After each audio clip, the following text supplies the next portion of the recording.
Welcome back to another Askari cast. My name is Rod Van Blake, author of the Ancient Illumination series as well as Yambani Chronicles, and I'm joined once again by Jocelyn Short. Hi.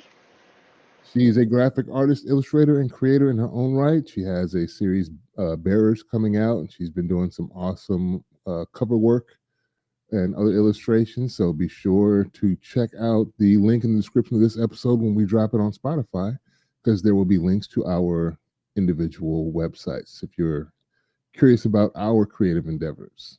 And today we are talking about K-pop Demon Hunters, streaming currently on Netflix, I believe.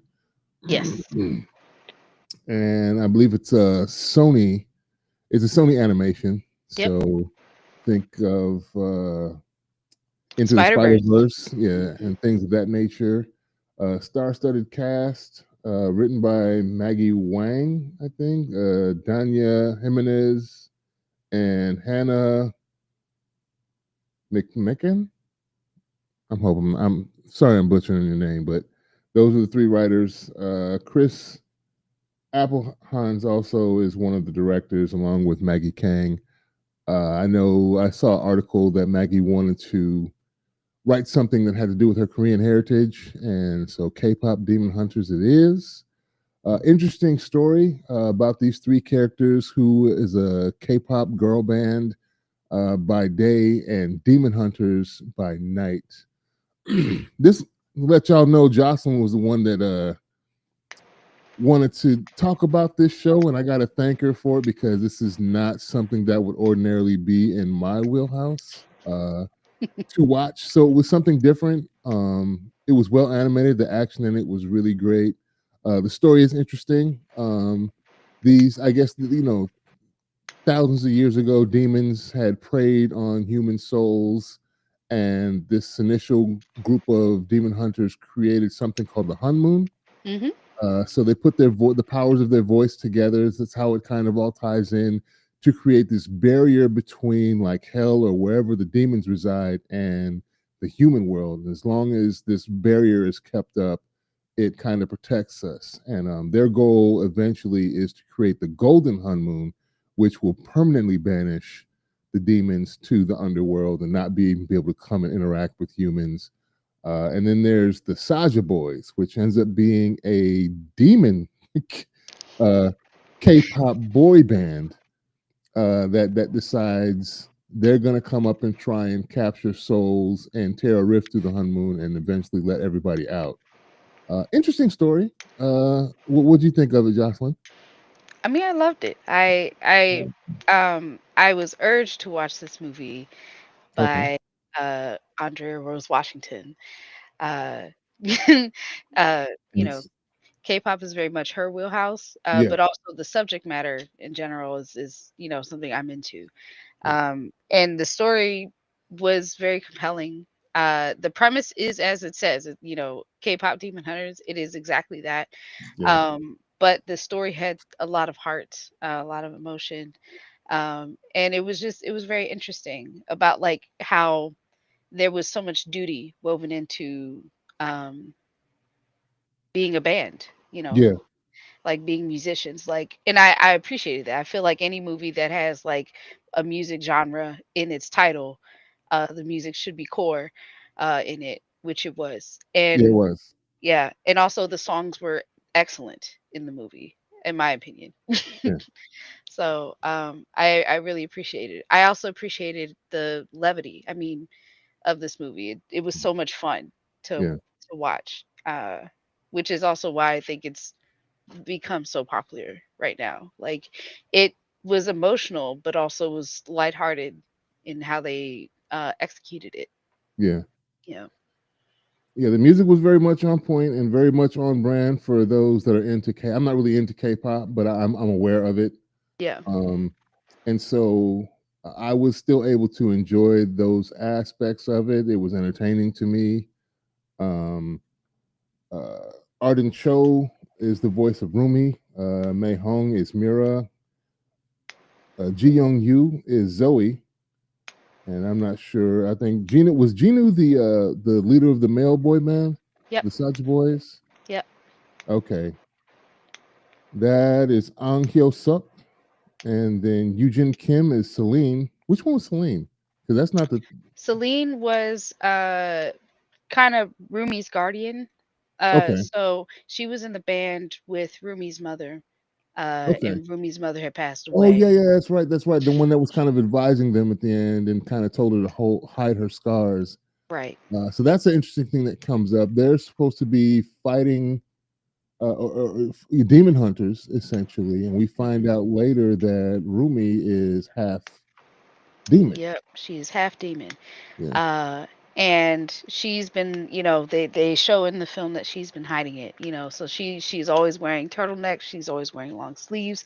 yeah, Her friends in the band, Mira and Zoe, they always want to go to the bathhouse with her to relax after shows, and she never and goes she with never wants to them. go. Yeah, Yeah, yeah, because she's got this big, huge secret, and throughout the movie, we see that, when they go to like that doctor's office, or rather, we see throughout the movie that her hiding this huge secret is starting to really affect her in negative ways, and then starting to become detrimental to not just herself, but their mission, which is to seal the honeymoon. It's starting to affect her voice. yeah. Voice Uh, starts going. because we start the movie off, we see them, performing this big concert. They are trying to be sabotaged by demons, but then during their opening number, they have to fight the demons off and then rappel down to their concert, which is fun, but also just introduces us to the premise and the action right away. But after that, they go to rest, they take a break, they're taking vacation, but then Rumi immediately is like, "Hey, so um, I just scheduled our next single to release like right now, and Yeah, we're about to go perform." And fast forward through that, we see um, uh, they're rehearsing for a live performance to debut this single, and she can't get through the performance. yeah, Her voice starts cracking, and you know, we come to find out it's cracking because the scars are starting to evolve further across her body and yeah. up into her voice, so that she can't Hit sing that high note. properly. Yeah, Yeah, and I really appreciated how, again, how core the songs, the music, and the singing was. So central to like the plot. Like, yeah, it wasn't just like, "Oh, how are we gonna win the talent shows?" Like, yeah, no, you need to be well in order to save the world. yeah. So, I really like that. Yeah. We Uh, also have Ken Jeong as Bobby as their manager yeah, character, he was a lot and of fun. Daniel Day Kim is also Healer Han, and I guess an additional voice. I don't know what the additional voice is. But we had a lot of lot of good actors, Oh voice yeah, acting and musicians. I don't not really the behind the scenes, but after the movie was over, we got to see a lot of kind of the behind the scenes music stuff that they had done, and interviews with the actors and actresses. They put a lot of heart and soul, it seems like, into this performance. The whole production was nice. I'm a fan of animated stuff. Uh, it had my prerequisite. You know what my prerequisite is? action, good Action. action. Long as somebody gets whooped every once in a while, then you can give me the rest of it. And this had that in spades. The fighting was nice. We even start out with like a weird little fight scene as they're on a Oh yeah, they're on. airplane, Yep, apparently being taken someplace they're not supposed to go, and they're set to perform, and they're flying away. yep. And Bobby calls them like, "Hey, where y'all at? Why y'all late? You should be on stage right now." And They're it like, ends we up, pre-gaming. yeah, yeah, they're eating ramen and drinking, and it turns out the pilot and flight attendants that are on board are demons trying to take them away, and they end up fighting them. So that's how we open the movie up. Um, have you are you into K-pop at all?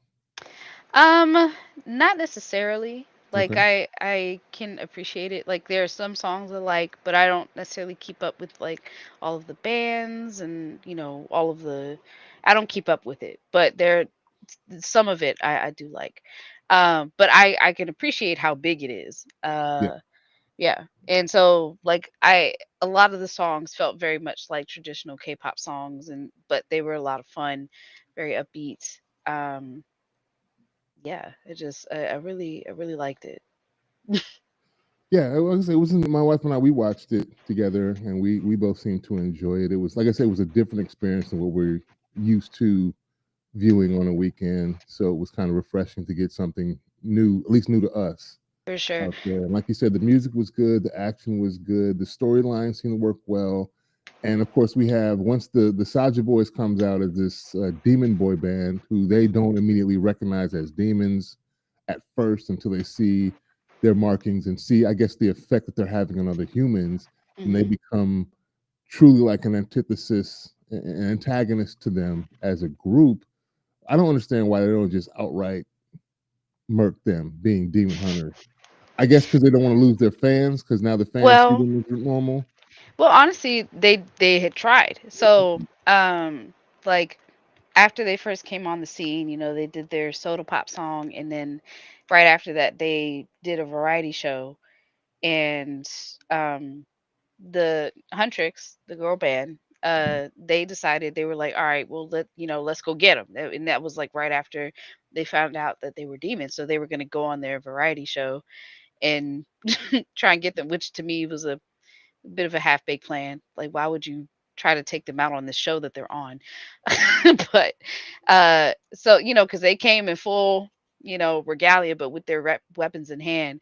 But the Saja boys, or at least Genu, the main guy of the Saja boys, Invited had them. he caught on, and he was like, "Oh, we have a surprise guest, Huntrix," and so it put them on the spot, so they couldn't do anything. But they did try. Yeah. So mhm. And I guess the main demon, Guima or whatever, is that? Yeah, Yeah, is the one, like, the main demon that runs everything and lets Genu kind of run out. It was kind of weird though how that came up. Like all the demons were kind of cowering beneath the Hun Moon, the barrier, and so one decides he's going to start singing. it was it was kind of funny. I mean, I know why it's there, but it was still kind of a funny way of introducing them. This is the strategy y'all are going to take, and that's how we'll do it with music. That's how we'll get back in, which is kind of a common thing though. Now that I think about it, uh, in reference to current events as far as film and industry with Sinners, music was the way that they were trying to, the vampires who wanted to basically get into the party, and the yep, reason they wanted to get into the party was because of Sammy and his voice and how alluring it could be, I guess, to lure the souls to you. So this is the same thing, yep. and used to the same effect. The Saja boys are, they came on the scene and kind of caught up rather quickly to me, especially if no one had ever heard of you and you just automatically just top the charts as soon as you release. It's crazy. It's very interesting. Like, of course, the idea of them popping on the scene, and stealing the show right away, uh, to me, that's very funny. But Yeah, also, it makes sense. Also, when you can see it from the perspective of like that one song that they sang, the Soda Pop song, when they were singing it, how they were able to affect people, not yeah, just from the music being good, but like I don't know, it was almost like they had people under the spell right away. yeah. Um, So I think also just because like Genu, he was a musician, like prior to becoming a demon, so he had the skill. I'm also interested in how that works, like And his how, backstory was interesting when you find out that he basically abandoned his family to yeah, become, to put himself in a better place, and I guess he was damned for yeah, that. He essentially made a deal with the demon, and then his soul was corrupted because of that, and left his family behind. But you don't find that out till much later, when we find out they're sneaking off and meeting up. Him and Rumi hmm, are sneaking off and meeting up and talking about what's going on, and he's, I don't trust him either way it goes. He was kind of talked to her like he was going to overthrow the big demon, and they would be cool. We could find a way to make this work without killing each other. And it's like, nah, I don't know if that's gonna work, homie. Because in the end, you're gonna be loyal to who you're loyal to, and you've discarded your family Like who won't you discard at that point? I'm like, Yeah, and you know what? It like I can empathize a little bit with Rumi, like, because when you see this, like how quickly she was able to just like believe him and all this stuff, like you could say it's naive, but also you could say that like she's vulnerable. yeah, That secret of her being half demon, she hadn't told anybody. Like she yeah, hadn't told yeah, her friends, she hadn't told anybody. yeah, Like, and then this demon who, is talking to her, this probably the first demon she's ever actually spoken to, had a yeah, conversation with aside from just outright slaughtering them, yeah, and is sitting up here empathizing with her. And this particular demon used to be human.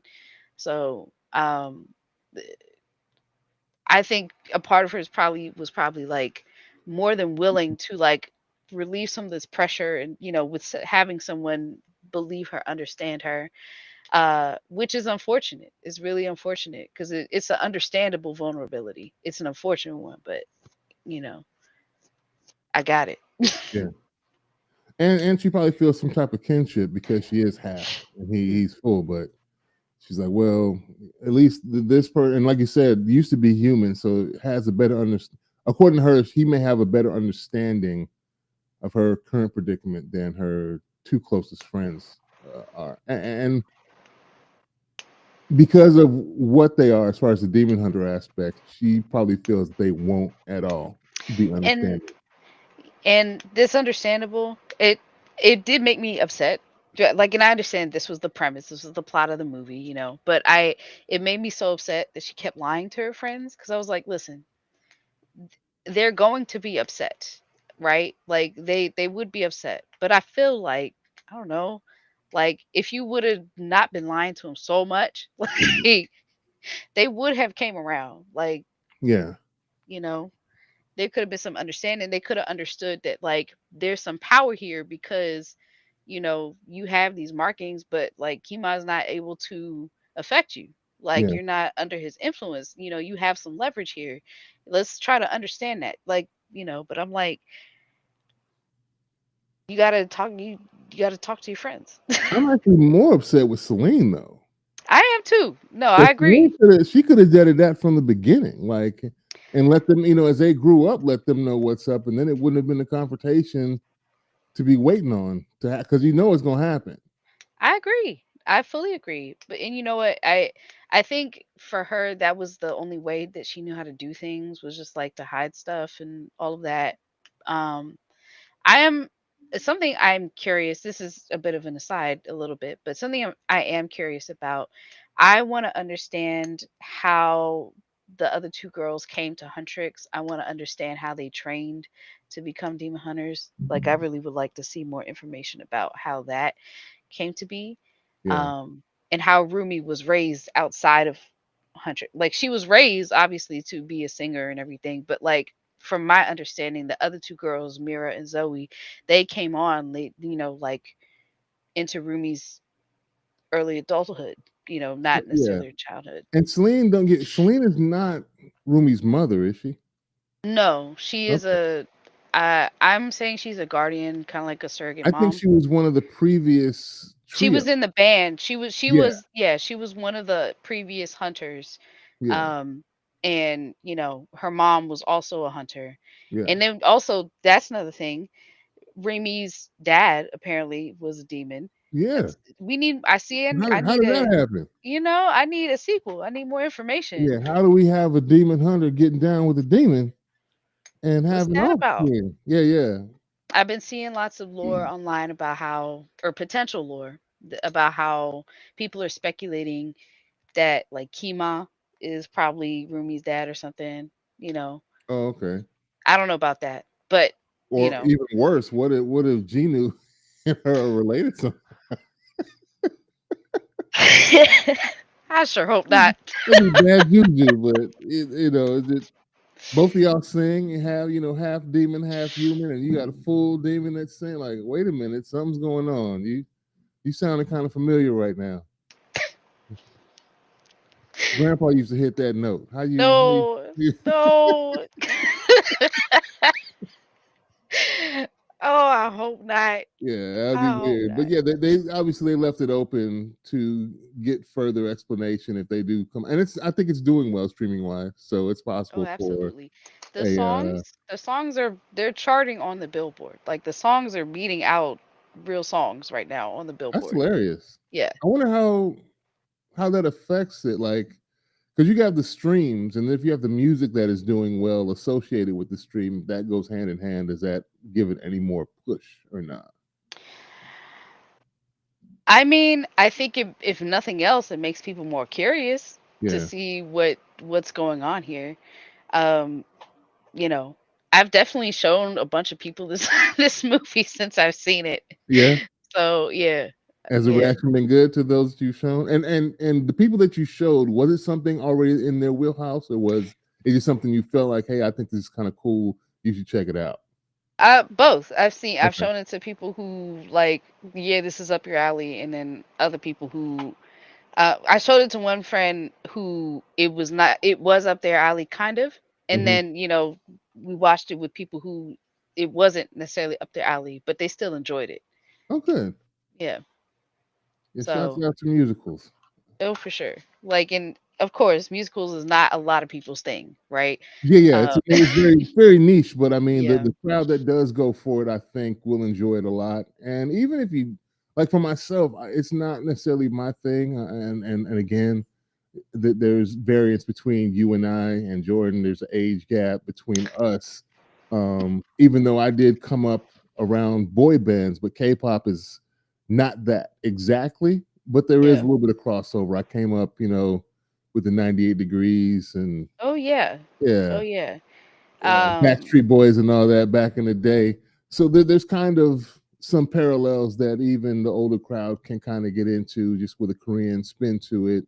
Um, and the animation is good. Like I said, if you like Into the Spider Verse and things of that nature, I think this would do very well to anybody viewing it. Now, if you're not in animation, of course, then that's another conversation. Then, yeah. uh, I will say one thing I really enjoyed about this movie was to me I felt the stakes in this movie.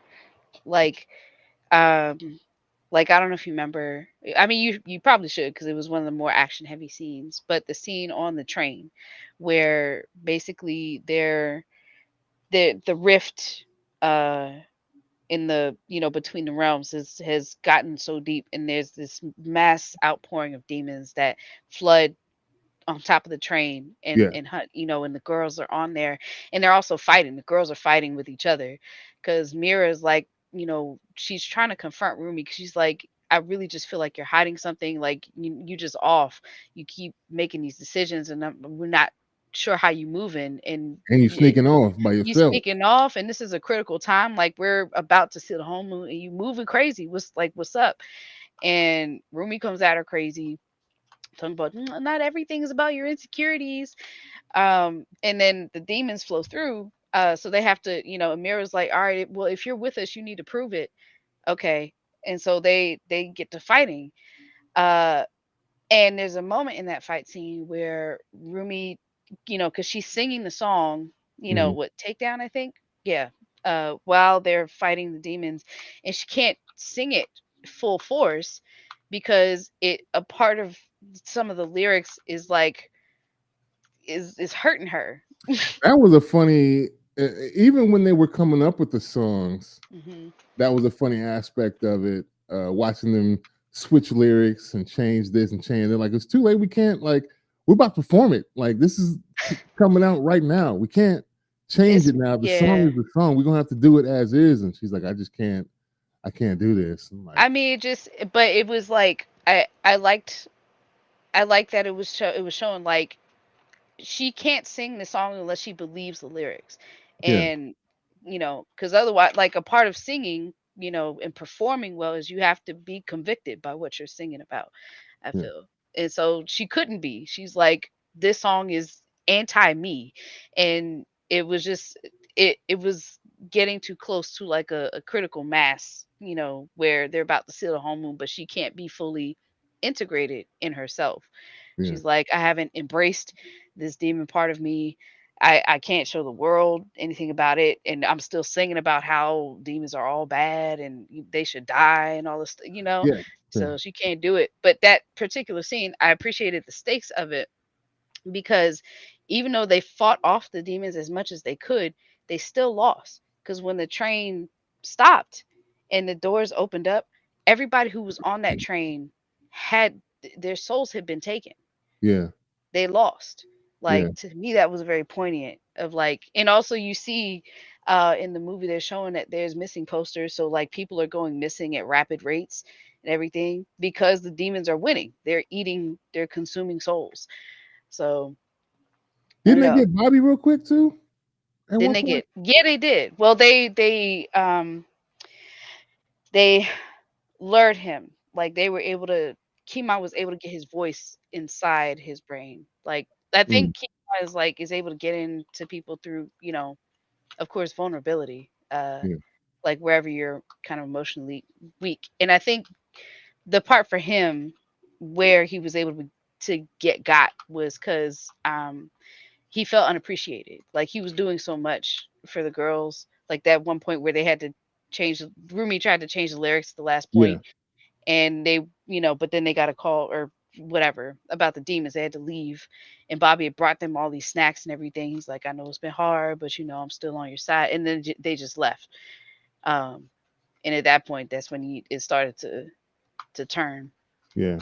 Yeah, but yeah, I appreciated that like people were truly on the line there. Yeah. Um, and I know it's a family friendly movie, so I guess they couldn't be necessarily, or that they wouldn't be graphic with showing Yeah. dead people. So they just show them as like missing or just gone. Yeah. So yeah, Yeah. And I wasn't expecting that just kind of take away from the sake, but I wasn't expecting a end game type of ending. Not end game. What's the more before end game where they get got? uh, Avengers. Infinity War. Infinity War. Yeah. I wasn't Yeah. expecting an ending like that where everybody gets got and have to bring them back. But you're right. They did show at least some of the people getting taken and souls getting eaten and the demons getting more powerful as the rift was bigger because they couldn't get the honeymoon right. It started getting chinks in the armor between the two layers. Yep. This was a very interesting film, I gotta say. And like I said, I did enjoy it, and animation is kind of my thing as an aspiring creator of animation. This was pretty cool. I'm Oh glad you yeah. suggested it. I'm glad you watched it. I'm glad you liked it. I know me personally, I've been streaming the soundtrack constantly. I love Really? this. Oh yeah, the songs are. I like the songs. I will say I mean I have particular feelings about K-pop as a genre in general and how it's depicted. Okay. Um, I don't know if it's appropriate to say, but I have certain feelings about K-pop, but I liked this soundtrack a lot. Okay. Um, and yeah, no, I just think I think the movie is strong. I also emotionally for me, it had hit some core stuff for me. Okay. So the movie had affected me that way, which I appreciated. You uh, got to the point where you're singing along with it now. oh yeah, Yeah. oh yeah, I've been there. Okay. That's hilarious. Oh That's man, that's when you know it's good when you start rocking with it the whole time, even though you've seen it a bunch of times. oh yeah. Um, but yeah, I'm interested in like how they trained. I'm interested in like a sequel, whatever that would look like. I'm interested in, like at the end where Rumi kind of she or Kima he sends like that blast to Rumi and she like blocks it with her sword and then Yeah. Jinu blocks the beam from her, Hmm. and then he absorbs himself into her sword to fight back against him. I want to know what comes after that. Like, can he come out of, of the sword, or does he just live in the sword now? Like, I'm curious Yeah. about that. You know. Maybe we'll have some Mortal Kombat blind Kenshi stuff with the souls living in the sword and talking to her as she battles. Now I don't know. That'd be cool. I guess we'll have to wait and see if they come out with a sequel. to which probably is on the as well as I'm doing. I think it's probably on the horizon. It's just we haven't heard the announcement about it yet, but it's been doing well via streaming. And if you've seen it multiple times, and other people I'm sure that are fans of the genre have probably seen it multiple times, and Hmm. they're probably going to spend the money to create another one. This one's probably worth it. For sure. Yes. Little Show, want to thank you for taking the time out of your day to chop it up about these things with me. We've had one lurker that's watching. Thank you, whoever you are. You didn't comment, but I like the fact that you took time out of your day to listen to us chop it up about K-pop Demon Hunter. If you're a fan of animation, if you're a fan of K-pop and action, I'd advise you to go out and check this out on Netflix. I guess we will talk to you all another time. See y'all. Peace.